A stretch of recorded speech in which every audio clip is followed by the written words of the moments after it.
Namaste, my name is Aditi Sharma and welcome to Physics Kira. All of those who are following me on Instagram, they must be knowing this thing already, that what are we going to talk about today. But for those who are not yet following me on Instagram, let me give you a hint that today we are going to talk about something which we all have looked up to as kids, and from where we begin with our journey towards the cosmos. And that thing is a star. In 4th or 5th standard, we all have learnt about the life cycle of a butterfly, quite really small, right? Not only the butterflies, but everything in the universe has a life cycle, even the stars. We all are so familiar with this statement that we are ourselves made from the stardust. But how? Okay, fine, leave it for once. Even if we are formed from the stardust, then from where did all these planets and the things we see around, the stars themselves, they came from?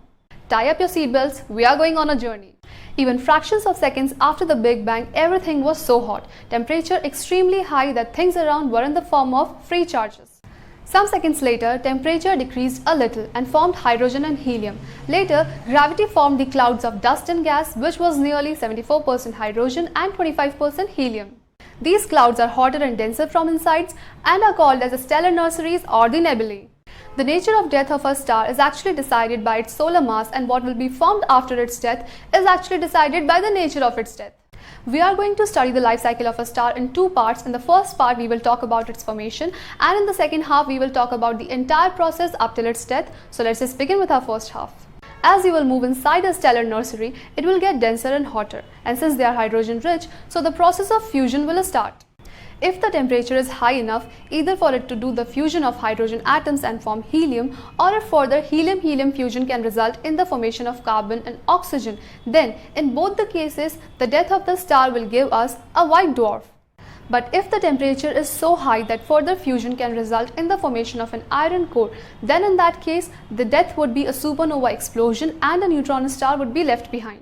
And if the mass of the star is high enough for it to collapse under its own gravity, then you'll get a black hole at the end. So before heading ahead in this journey, let's just talk about some basics.